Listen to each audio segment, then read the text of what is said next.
ഈ മൗലിദ് കിതാബ് ഏതാണെന്നറിയോ പ്രിയമുള്ളവരെ?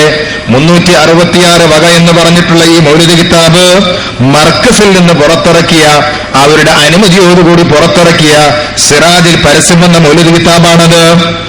മൗലിദ് കിതാബ് മർക്കസ് മുദരിസ് അബ്ദുൽ അസീസ് സഖാഫി KVക്ക് ബുഖാരിക്ക് നൽകി പ്രകാശനം ചെയ്യുന്നു എന്ന് പറഞ്ഞിട്ട് പ്രകാശനം ചെയ്ത കിതാബാണിത്. ഈ കിതാബിലാണതുള്ളത്. ഇതേ കിതാബിൽ തന്നെ തൊറഫുൽ ആലം എന്ന് പറയുന്നിട്ടുള്ള ഒരു മൗലിദുണ്ട്. അത് ഞാൻ ഇപ്പൊ ഉദ്ധരിക്കാൻ കാരണം നമ്മുടെ ഇബ്രാഹിം നബി അലൈഹി ഇസ്ലാമിന്റെ കഥ കേൾക്കല്ലേ? നമുക്കൊക്കെ അറിയാം, മകൻ ഇസ്മായിൽ നബി അലൈഹി ഇസ്ലാമിനെയാണ് ആ മഹാനുഭാവൻ അറുക്കാൻ കൊണ്ടുപോയത് എന്ന്. അതേ അവസരത്തിൽ ഇസ്ഹാക്കിനെയാണ് അറുക്കാൻ കൊണ്ടുപോയത് എന്ന് ചില ആളുകൾ വിശ്വസിക്കുന്നുണ്ട്. ആ വിശ്വാസത്തിന് യഥാർത്ഥത്തിൽ പ്രമാണങ്ങളുടെ പിൻബലമില്ല. വിശുദ്ധ ഖുർആൻ പരിശോധിച്ച് നോക്കിക്കഴിഞ്ഞാൽ നമുക്ക് ബോധ്യപ്പെടുന്നത് ഇസ്മായിൽ അലൈഹി ഇസ്ലാമിനെയാണ് അറുക്കാൻ കൊണ്ടുപോയത് എന്നാണ്. പക്ഷേ ഇസ്ഹാക്കിനെയാണെന്ന് പറയാറുള്ളത് പലപ്പോഴും ജൂതന്മാരാണ്. കാരണം ജൂത പാരമ്പര്യം ആ രൂപത്തിൽ വരുന്നതായതുകൊണ്ട് അവർ ഇസ്ഹാക്കിനെയാണെന്ന് ശാഠ്യം പിടിക്കാറുണ്ട്.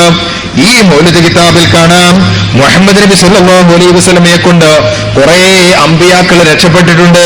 നൂഹ് അലൈഹി ഇസ്ലാം വെള്ളപ്പൊക്കത്തിൽ നിന്ന് രക്ഷപ്പെട്ടു. ഇബ്രാഹിം അലൈഹി ഇസ്ലാം പാപമോചനം ലഭിച്ചു. അങ്ങനെ പറഞ്ഞു അവസാനം ഇസ്ഹാക്കും ഇദ്മാ തുല്ല ഖുർബാനൻ ബി അംറിൽ ഖരീബി. ഇസ്ഹാഖ് അലൈഹി ഇസ്ലാമിനെ ഖുർബാൻ ചെയ്യാൻ, ബലിയർപ്പിക്കാൻ കൊണ്ടുപോയപ്പോ മുഹമ്മദ് നബി സല്ലല്ലാഹു അലൈഹി വസല്ലം ഉള്ളത് കൊണ്ടാണ് രക്ഷപ്പെട്ടു പോയത്. ആരാ ഇസ്ഹാഖ് നബീനാക്കിയത്?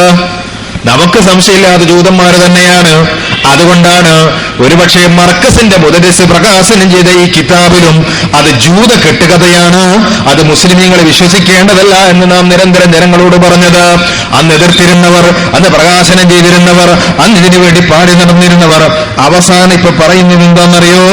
ഞങ്ങൾ എല്ലാം ഒന്നും അംഗീകരിക്കൂല, ഞങ്ങൾ ആകെ കൂടി 5 മൗലിദ് മാത്രമേ അംഗീകരിക്കുള്ളൂ എന്നാണ്. 366 വക, 233 വക, അങ്ങനെ കുറെ വകകളുണ്ട്. ഇതൊന്നും ഞങ്ങൾ അംഗീകരിക്കൂല. ആ സംവാദത്തിൽ നമ്മുടെ സഖാഫി പറയുന്ന രംഗമൊന്ന് നിങ്ങൾ നോക്കുക. 77 വക, 101 വക, 202 വക, 222 വക, 333 വക, 444 വക, അങ്ങനെ വകകൾ 1111 വക, 2222 വക. ഇതൊന്നും ഞങ്ങൾ അംഗീകരിക്കുന്ന മൗലൂദുകളല്ല, ഞങ്ങൾ അംഗീകരിക്കുന്നതല്ല. CH പ്രസ്, മുജാഹിദിന്റെ CH പ്രസ്, അൽ മുർഷിദ് പ്രസ് ഇങ്ങനെ അടിച്ചു വിട്ടില്ലേ? അതൊക്കെ പോലെ ഞങ്ങൾ അംഗീകരിക്കണമെന്ന് പറഞ്ഞാൽ നടക്കുന്ന കാര്യമല്ല. ഞങ്ങളതിനോട് അംഗീകാരമില്ല. ഇടപെടരുത്, ഞാൻ പറയണേ, ഇടപെടരുത്, സംസാരിക്കുമ്പോൾ ഇടപെടരുത്. അപ്പോ അതിനൊന്നും ഞങ്ങൾക്ക് അംഗീകാരമില്ല. തീർത്തു പറയുന്നു. ഞങ്ങൾ എല്ലാ സ്റ്റേജിലും പറയാനുള്ളതാണ്. ഞാൻ വല്ലപ്പോഴും പ്രസംഗിച്ചപ്പോഴും പറഞ്ഞിട്ടുള്ളതാണ്. ഇത് അതിശയോക്തിയുള്ള ആദ്യം കേൾക്കുന്ന വാദമൊന്നുമല്ല. ഞങ്ങൾക്ക് അംഗീകൃതമായ മൗലിദുകൾ അത് അച്ചടിച്ചുകൊണ്ട് സെമീനിയിൽ ഒരു ഭാഗമുണ്ട്. ഞങ്ങൾക്ക് അംഗീകാരമല്ല. ഒന്ന് സെമീനാന്റെ നമുക്കറിയാലോ, ഇവിടുത്തെ സെമീനിലുള്ളതെല്ലാം വേറെ നോട്ടുള്ളത്. കേരളത്തിലുള്ളതെല്ലാം തമിഴ്നാട്ടിലുണ്ട്, അവിടെയുള്ളതല്ല കർണാടകത്തിലുണ്ടാകുക, അവിടെയുള്ളതെല്ലാം അപ്പുറത്തുണ്ടാകുക. അതെല്ലാം കൂടി സെമീനുള്ളത് ഏത് സെമീന? അപ്പൊ ഇതൊന്നും ഞങ്ങൾക്ക് സ്വീകാര്യമല്ല. ഞങ്ങൾ അംഗീകരിക്കുന്ന മൗലിദുകൾ അത് 1000, 10,000. പ്രിയമുള്ളവരെ, ഇത് നവോത്ഥാനത്തിന്റെ വിജയമാണ്. ഇതിൽ ഇസ്ലാഹി പ്രസ്ഥാനം നിരന്തരം ജനങ്ങളെ ബോധ്യപ്പെടുത്തിയ ഒരു കാര്യമാണ്. ഇത് CH പ്രസിൽ നിന്നല്ല ഇവര് പ്രസിദ്ധീകരിച്ചത്. ഇത് ഇവര് തന്നെ എഴുതിയുണ്ടാക്കി മർക്കസിന്റെ ഒത്താശയോടുകൂടി പുറത്തിറക്കിയ ഈ പ്രസിദ്ധീകരണം മുജാഹിദുകളാണെന്ന് ഇപ്പം പറയുന്നത്.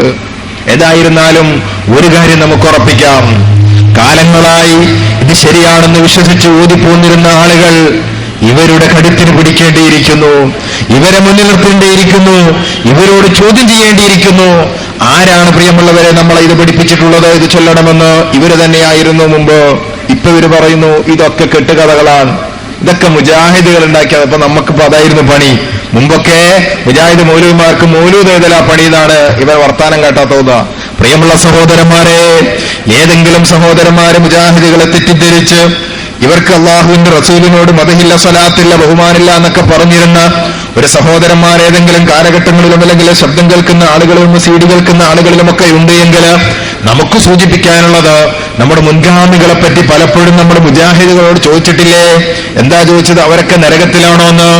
നരകത്തിലാകാൻ കാരണം ഈ മുസ്ലിയാക്കൾ തന്നെയെന്ന് ഇവര് തന്നെ സമ്മതിച്ച സ്ഥിതിക്ക് ഈ മൗലിദ് സംഘടിപ്പിച്ചൊരു സഹോദരൻ ചോദിക്കുന്നുണ്ട്, അല്ല ഉസ്താദെ ഈ സംവാദം സംഘടിപ്പിച്ച സഹോദരൻ, അല്ല ഉസ്താദെ 90 വയസ്സായ എന്റെ ഉമ്മാമ, ആ ഉമ്മാമ ഊതിയ മൗലിദ് കിതാബാണിത്, ഇതെല്ലാം തെറ്റാന്നപ്പോ നിങ്ങൾ പറയുന്നത്. എന്റെ ഉമ്മാമാക്ക് പുറത്തു കിട്ടുവോ? അതുപോലെ മരിച്ചുപോയ നമ്മുടെ ഉപ്പാമാർക്കൊക്കെ പൊരുത്തു കിട്ടുവോ? നിങ്ങൾ എന്തായി പറയുന്നത് എന്നുള്ളൊരു ചോദ്യമുണ്ട്. എല്ലാ സഹോദരന്മാരുടെ മനസ്സുകളിലുമുള്ള ചോദ്യം അതല്ലേ. ഇവരിപ്പോഴാണ് ഇത് തള്ളിയത് എങ്കിൽ ഇനി വരാൻ പോകുന്ന നാളുകളിൽ എന്തെല്ലാം തള്ളാനിരിക്കുന്നു? അങ്ങനെയുള്ള ഒരു ചോദ്യം നിങ്ങളൊന്ന് കേട്ടു നോക്കുക. സങ്കടകരമായിട്ടുള്ള ചോദ്യമാണ്. വയസ്സായന്റെ വല്യമ്മ ഇതുവരെയും വായിച്ചു. ഇതിന്റെ മുമ്പ് ഈ മരിച്ചുപോയ ആൾക്കാർ ഇത് വായിച്ചിരുന്ന ആൾക്കാർ മരിച്ചു പോയിട്ടുണ്ടാവും. അവരിത് ഓതിയിട്ടുണ്ടാവും. അപ്പോ ഇത് അവർ ഓതിയത് തെറ്റാണോ? തെറ്റല്ലേ? അപ്പൊ ഇതില് എഴുതിയത് തെറ്റാണ് നിങ്ങൾ പറയുന്നുള്ളൂ. ഇതിലിപ്പോ തെറ്റ് അല്ല. ഓക്കെ മനസ്സിലായി. ഇപ്പൊ ഓക്കെ,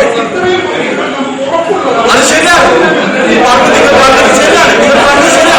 ഇല്ല, ഇത് മുസ്ലിം ഐക്യവേദിയുടെ ചോദ്യമല്ല, ഇത് എന്റെ വ്യക്തിപരമായ ചോദ്യമാണ്.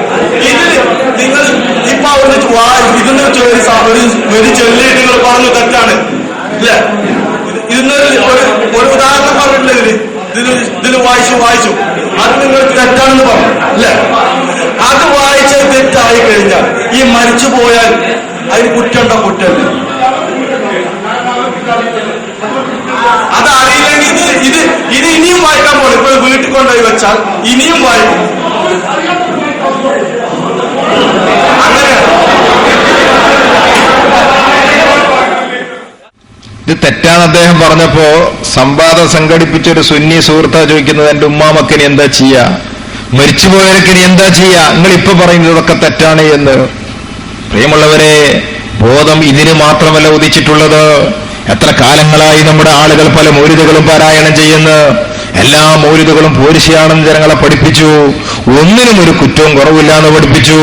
പലതിനും ന്യായീകരണം പറഞ്ഞു. ഞാൻ പലയിടങ്ങളിലും ഉദ്ധരിച്ചിട്ടുള്ള സിദ്ദീഖ് മൗലിദിന് എനിക്ക് മറുപടി പറഞ്ഞ പല സക്കാഫിമാരുമുണ്ട്. ആ സക്കാഫിമാരുടെ കാസറ്റുകളുണ്ട്. ഞാനതൊന്നും കാണിച്ച് സമയം കളയുന്നില്ല. ഒക്കെ ന്യായീകരിച്ചിട്ട് ഇപ്പൊ പറയാണ് ഇതൊക്കെ തെറ്റാണ്, ഇതൊന്നും ശരിയല്ല, ഇതൊന്നും ഞങ്ങൾ ഉണ്ടാക്കിയതല്ല, ഇതൊന്നും ഓതേണ്ടതല്ല. അപ്പൊ മരിച്ചുപോയവർ എന്ത് ചെയ്യുമെന്നുള്ള ചോദ്യത്തിന് നമ്മളെപ്പോഴും അടിസ്ഥാന പ്രമാണമായി ജനങ്ങളോട് പറഞ്ഞത് നമ്മുടെ വക തെറ്റാണെന്നോ ശരിയാണെന്നോ അല്ല നമ്മൾ പറഞ്ഞത്. ഹബീബായ റസൂലുള്ളാഹി സ്വല്ലല്ലാഹു അലൈഹി വസല്ലമ കാണിച്ച മാർഗമാണ് മുജാഹിദ് പ്രസ്ഥാനം പ്രബോധനം ചെയ്യുന്നത് എന്നുള്ളത് കൊണ്ട് നമ്മളെ സംബന്ധിച്ചിടത്തോളം ശരിയാണ് എന്ന് 100% ബോധ്യമുള്ളത് കൊണ്ടാണ് അത് ഓതരുത് എന്ന് നമ്മൾ പറഞ്ഞിട്ടുള്ളത്.